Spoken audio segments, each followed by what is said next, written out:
Assalamualaikum warahmatullahi ta'ala wabarakatuh. Alhamdulillahirabbil alamin. Wassalatu wassalamu ala asrofil anbiya'i wal mursalin Sayyidina wa habibina wa syafi'ina wa qurrata ayunina Sayyidina Muhammadin wa ala alihi wa sahbihi ajma'in. Allahumma sholli ala Sayyidina Muhammadinil fatihi lima uhlika wal khatimi lima sabaqa nasirul haqqi bil haqqi wal hadi ila siratikal mustaqim wa ala alihi haqqa qadrihi wa miqdarihil azim, amma ba'du. Para jamaah kaum muslimin wal muslimat dimanapun anda berada, yang senantiasa selalu saya doakan semoga Allah subhanahu wa ta'ala memanjangkan umur anda semua, panjang umur fi taatillah, dalam keadaan taat kepada Allah, wa fi taati Rasulillah, dalam keadaan taat kepada Rasulullah sallallahu alaihi wasallam, fi kamali sihati wal afiyah, dalam keadaan sehat wal afiyah, dimudahkan segala urusan Anda, diberikan solusi dari segala permasalahan yang sedang Anda alami, dijadikan anak-anaknya anak-anak yang soleh solehah, usahanya maju, jualannya laris, segala hajat Anda dikabulkan oleh Allah subhanahu wa ta'ala. Amin ya rabbal alamin. Alhamdulillah, dengan izin Allah subhanahu wa ta'ala kita masih bisa berjumpa dalam kajian yang insya Allah berkah ini, di mana dalam kajian ini kita akan membahas satu hal yang sangat penting dengan tema hati-hati sholat duha di waktu ini. Bukan pahala yang didapat, tapi justru dosa dan murka Allah yang didapat. Naudzubillah min dzalik. Kenapa bisa seperti itu para jamaah? Karena dalam ilmu fikih itu segala amal ibadah itu kan ada ilmunya. Makanya ada syair yang berbunyi, wa kullu man bi ghairi ilmi ya'malu a'maluhu mardudatu la tuqbalu, wa kullu man bi ghairi ilmi ya'malu a'maluhu mardudatu la tuqbalu.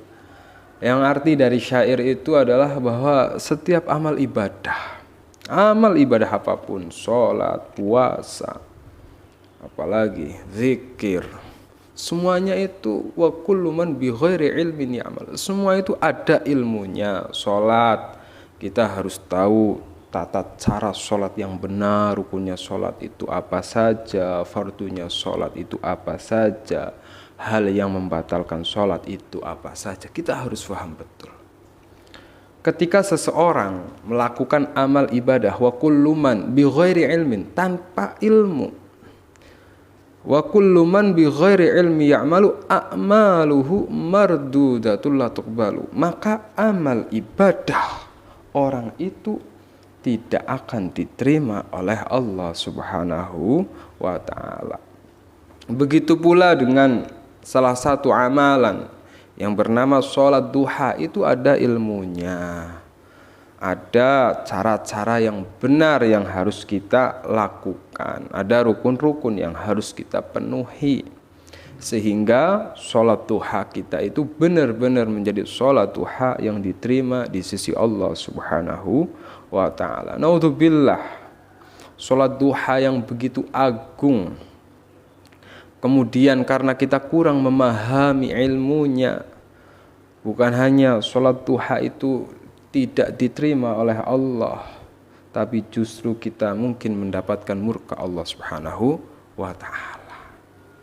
Dalam sebuah hadis dijelaskan, bismillahirrahmanirrahim, an Abi Hurairah qala Rasulullah sallallahu alaihi wasallam, Rasulullah sallallahu alaihi wasallam bersabda dalam satu hadisnya, la yuhaffidu ala sholati duha illa awabun, qala wa hiya sholatul awwabin, rawahul hakim wa qala hadha hadis sahih ala siratil mustaqim.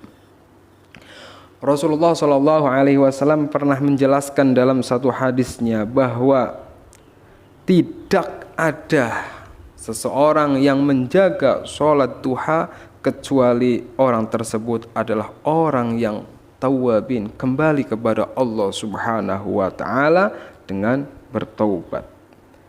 Wahia sholatul awwabin. Sholat duha adalah salah satu sholat orang-orang yang kembali kepada Allah dengan bertaubat. Artinya fadilah dari sholat duha ini sangat agung. Orang yang mau melaksanakan sholat duha adalah pertanda orang-orang yang benar-benar bertaubat kepada Allah Subhanahu wa ta'ala. Kita sadar bahwa kita ini sebagai hamba Allah banyak sekali dosa. Makanya kenapa di beberapa redaksi kitab itu sholatul duha miftahur rizki. Sholat duha itu identik dengan sholat untuk membuka rizki. Apa hubungannya rizki dengan tobat? Saya pernah menjelaskan bahwa dzunub hijabum minar rizki. Yang namanya dosa itu adalah sesuatu yang menjadi penyebab seseorang itu rizkinya terhalang atau dihalangi. Maka salah satu bagaimana agar rizki kita lancar adalah dengan kita bertobat. Salah satu kunci atau tanda bahwa kita itu benar-benar bertobat kepada Allah atas dosa-dosa yang kita lakukan adalah dengan istiqomah melaksanakan sholat taubat. Sehingga dengan melaksanakan sholat duha sebagai bentuk kita bertobat kepada Allah, dosa kita diampuni. Kemudian hijab yang tadi, dosa adalah hijab dari rizki, dari kebahagiaan, dari jodoh, dari hal-hal yang baik, kemudian dosa itu dilebur oleh Allah Subhanahu wa taala, sehingga dengan berkah sholat duha inilah kemudian rizki kita lancar, rizki kita barokah. Itu salah satu fadilah dari yang namanya sholat duha, adalah tanda orang-orang yang bertobat kepada Allah Subhanahu wa taala. Bahkan dalam satu hadis diriwayatkan an Ismail ibni Ubaidillah an Abdullah ibni Amr qala lakitu Abu Dzar. Diriwayatkan dari sahabat Ismail bin Ubaidillah dari Abdullah bin Amr bahwa beliau berkata, lakitu Abu Dzar, aku bertemu dengan Abu Dzar radhiyallahu anhu. Fakultu, kemudian Abu Dzar itu berkata kepada saya, ya amul qibsni, ya amuk bisni khairan. Faqala sa'altu Rasulullah sallallahu alaihi wasallam. Abu Dzar itu berkata, wahai paman, beritahulah diriku kepada suatu kebaikan. Jadi minta nasihat kebaikan. Faqala sa'altu Rasulullah sallallahu alaihi wasallam kama sa'altani faqala. Kemudian beliau menjawab, aku pernah bertanya kepada Rasulullah sallallahu alaihi wasallam sebagaimana kamu bertanya kepadaku. In sholaitad duha rakaataini lam tuktab minal ghafilin. Maka apa yang dikatakan oleh Rasulullah sallallahu alaihi wasallam? Maka Rasulullah berkata, bila kamu sholat duha 2 rakaat, maka tidak akan dicatat sebagai bagian dari orang-orang yang lalai kepada Allah Subhanahu wa ta'ala. Ini saya garis bawahi dalam pembahasan yang pernah saya bahas terkait doa, bahwa salah satu penyebab doa itu tidak dikabulkan Allah adalah ad-du'a yukhraju min qalbi ghafilin. Doa yang keluar dari hati orang-orang yang lalai kepada Allah Subhanahu wa ta'ala. Korelasinya apa dengan hadis ini? Bahwa ketika seseorang melaksanakan sholat duha 2 rakaat, itu termasuk kategori orang yang tidak lalai kepada Allah Subhanahu wa ta'ala. Maka salah satu ikhtiar kita agar doa kita cepat dijabah oleh Allah Subhanahu wa ta'ala adalah dengan bagaimana kita istiqomah melaksanakan sholat duha walau rakaataini, meskipun hanya 2 rakaat. Wa in sholaitaha arba'an kutibta minal muhsinin. Dan apabila kita melaksanakan sholat duha 4 rakaat, maka kita dicatat oleh Allah sebagai minal muhsinin, orang-orang yang baik, orang-orang yang soleh. Wa in sholaitaha sittan kutibta minal qanitin, minal qanitin. Dan ketika kita mau sholat duha dengan 6 rakaat, maka kita akan dicatat oleh Allah Subhanahu wa taala sebagai orang yang taat. Wa in sholaitaha thamaniyan kutibda minal faizin. Dan ketika kita mau melaksanakan sholat duha 8 rakaat, kutibda minal faizin. Subhanallah. Jadi kalau kita mau sholat duha 8 rakaat, kita termasuk orang-orang yang beruntung. Wa in sholaitaha asron lam yuktab laka dzalikal yaum dzanbun.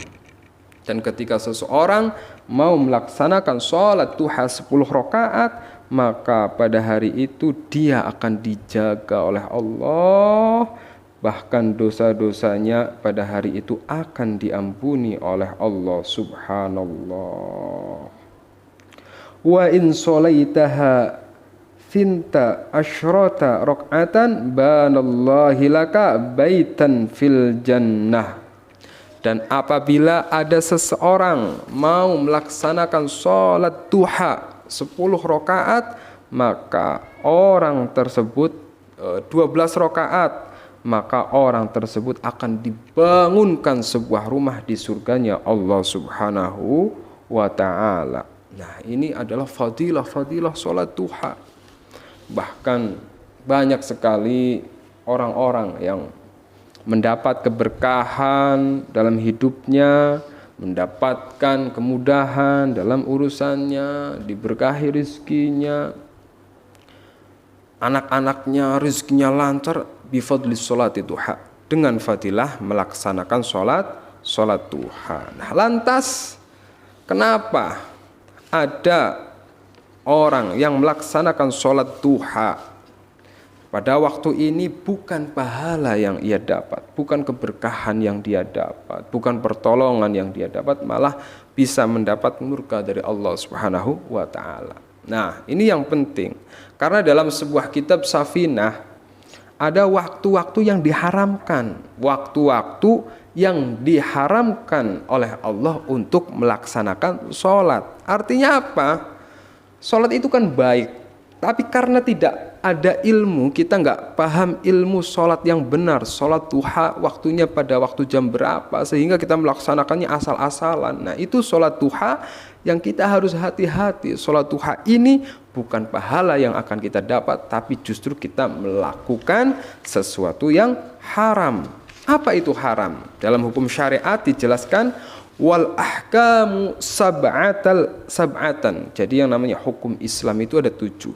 Al-wajib, wal madhnub, wal mubah, wal mahrum atau wal mahdur, wal makruh, wal sahih, wal batil. Yang namanya tahrim atau haram, wal mahdur ma yusabbu ala tarkihi wa yu'aqabu ala fi'lihi. Jadi yang namanya perkara haram itu ya ketika kita melakukan, kita mendapatkan dosa. Kita melaksanakan sholat duha, tapi karena kita melaksanakan sholat duhanya pada waktu yang tidak ditentukan, pada waktu yang diharamkan oleh Allah Subhanahu wa ta'ala, maka sholat duha itu menjadi sesuatu yang tidak baik. Nah, sekarang waktunya kapan saja? Waktu yang dilarang untuk melaksanakan sholat duha dan sholat lainnya yang ketika kita lakukan bukan rahmat atau bukan pahala yang kita dapat, melainkan na'udzubillah kita mendapatkan murka Allah Subhanahu wa ta'ala. Saya jelaskan dalam kitab Safinah. Bismillahirrahmanirrahim. Tahrumus sholat allati laisa laha sababun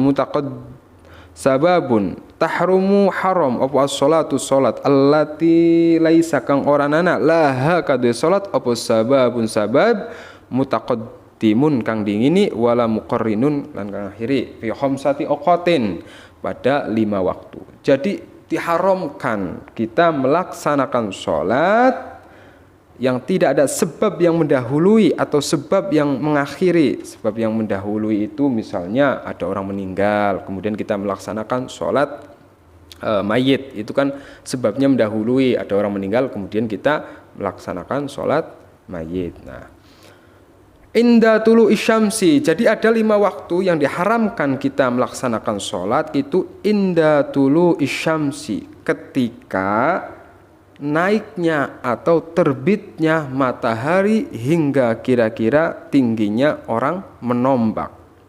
Kemudian wa indal istiwa'i min ghairi yaumil jum'ah, kemudian ketika waktu istiwa atau ketika matahari benar-benar di tengah itu kan, selain hari Jumat itu juga diharamkan melaksanakan sholat. Wa indal isfirori hatta taghrubu, kemudian ketika yang namanya matahari itu warnanya berkuning-kuning hingga terbenamnya matahari atau setelah waktu sholat asar. Wa ba'da sholati subhi hatta tulu isyamsi, kemudian setelah sholat subuh hatta tulu isyamsi. Nah, ini saya jabarkan dulu bahwa kita fokus kepada pembahasan sholat duha. Hati-hati sholat duha di waktu ini. Jadi ada misalnya kita, tadi saya sudah jelaskan ada 5 waktu yang haram kita melaksanakan sholat. Nah, yang pertama inda tulu isyamsi, ketika matahari terbit. Nah, hatta tarfa'u qadra romhin, nah, sampai matahari itu tingginya itu seperti orang menombak. Artinya apa?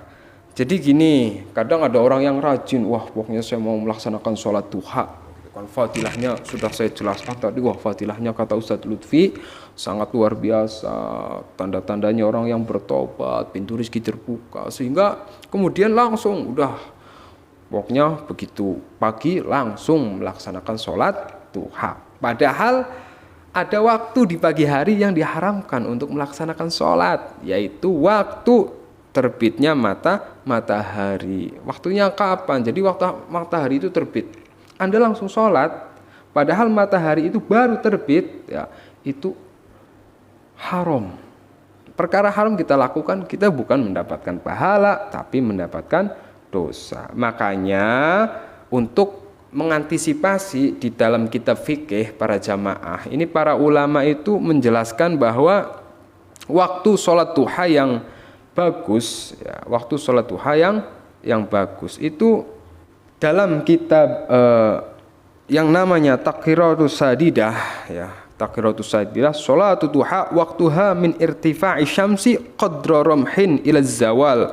Qadra ramhin aima yusawwa daqiqatun wallahu a'lam. Jadi ukuran tadi kan kalau dijelaskan matahari terbit sampai tingginya seukuran orang menombak. Nah, di sini qadra ramhin dalam kitab fikih yang bernama kitab Taqriratus Sadidah dijelaskan bahwa tingginya itu panjang 1 tombak itu kira-kira 2,50 cm atau 7 hasta dalam pandangan mata menurut para ulama. Jadi misalnya matahari itu terbit, misalnya matahari terbit itu pada waktu jam 6 pagi matahari terbit, maka kita nunggu dulu minimal 16 menit setelah matahari terbit. Jangan setelah matahari terbit kita langsung gelar sajadah kemudian Allahu Akbar. Tunggu dulu, tunggu kisaran 16 menit sampai 12 menit dulu, sehingga benar-benar sudah tingginya itu sudah qadra ramhin, tinggi dari matahari yang terbit itu seperti tingginya orang menombak. Ketika sudah seperti itu, Anda boleh melaksanakan sholat duha. Nah, ini kan ilmu ini meskipun hanya memahami waktu yang bagus, waktu yang tepat, ya naudzubillah, misalnya Anda sudah melaksanakan istiqomah sholat duha, tapi ternyata sholat duha Anda dilakukan ketika matahari terbit, ya bukan sholat duhanya tidak diterima, bahkan kita melakukan yang namanya perkara yang haram. Naudzubillah min dzalik. Inilah para jamaah pentingnya kita ngaji, pentingnya kita tahu ilmu, sehingga amal ibadah kita itu benar-benar didasari dengan ilmu yang diajari oleh para ulama dalam berbagai kitab. Makanya para jamaah kalau ada waktu itu hadir di majlis taklim, ikut ngaji kitab agar benar-benar paham salat rukunnya sholat, yang membatalkan sholat, waktunya sholat, itu kan.